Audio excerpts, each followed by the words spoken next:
Live from Berlin, this is BBC News. The polls have just closed here in Germany in one of the most consequential elections since reunification. The leaders of the two main parties voted earlier, but all eyes are also on the far-right party, the AfD, as that party has been soaring in the polls. I'm Sumi Somaskanda in Berlin, where we'll get the first exit poll results in this hour, and we'll bring you the updates. Join us live.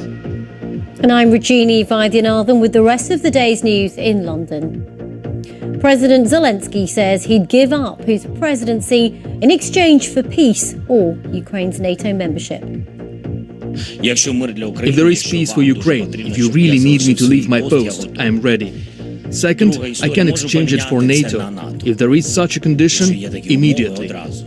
Tens of thousands gather in Beirut in Lebanon for the funeral of the Hezbollah leader Hassan Nasrallah. Israeli tanks enter the north of the occupied West Bank as Israel steps up its military operation, expelling residents of 3 refugee camps. And people around the world pray for the Pope as the Vatican says the pontiff has spent a peaceful night in hospital.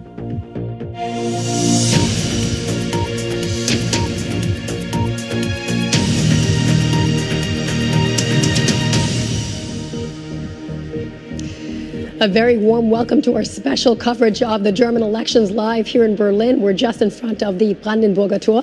I'm Sumi Somaskanda. Apologies to our viewers for my voice. It has been pretty cold in Germany the last few days, and we have been out and about speaking to many voters, lawmakers across the political spectrum, analysts, and we're going to bring you, of course, all of the analysis. Now, as we said, this is one of the most consequential elections that we have seen here in Germany since reunification. So much at stake, and a lot of that has to do with where the polls are right now. This was a snap election called after the previous government collapsed. The coalition of 3 parties led by the Social Democrats, Chancellor Olaf Scholz, the Green Party, and the Liberal FDP. There was a lot of infighting, a lot of difficulty in that coalition, and that government collapsed.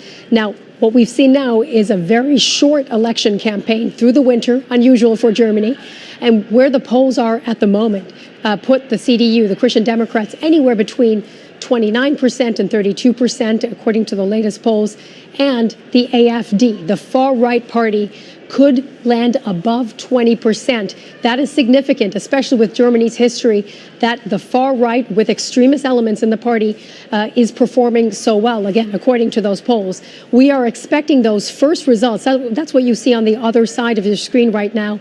That is German public broadcaster ARD that is bringing in some of those initial results. As we're looking at that, I want to bring in our correspondents because they're going to be looking at those results as well at the party headquarters. We have Jess Parker at the Christian Democrats headquarters tonight, where Friedrich Merz will be later tonight. And I think we also have Nick Beek, our correspondent with the AfD, the far right. So, Jess, I want to start with you. Tell us what you're seeing there in terms of reactions to these initial numbers and what the numbers are telling us. Yeah, hi Sumi. So as you say, I'm at the CDU headquarters here.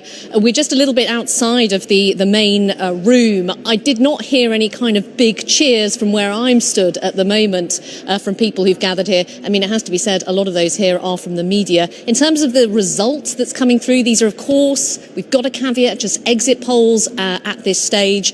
But looking at the one I've got here for the CDU, CSU, 29%, up 4.9%. So not exactly a surprise result. That's roughly where they'd been hovering around in the polls. They probably would have been hoping for a little bit more, 30% or above. But as I say, caveats do apply because these are just some of the initial exit polls. But fairly in line perhaps with expectations at the moment. But now what people will be doing is looking at how those projections potentially break down into seats and whether there is the number for the CDU to potentially partner up with, the SPD in order to get enough numbers to have a majority in the Bundestag, the German parliament. Indeed. And Nick, I want to come over to you with the AfD. Jess was just referencing those initial numbers that we're getting in these projections. And they seem to put the AfD at around 20% of the vote. That was exactly where they were polling. So what's the reaction been like there? Well, Sumi, there was loud applause and some cheering when the exit poll came out. And actually, I can tell you, Alice Weidel, the leader of the party, is on the stage now.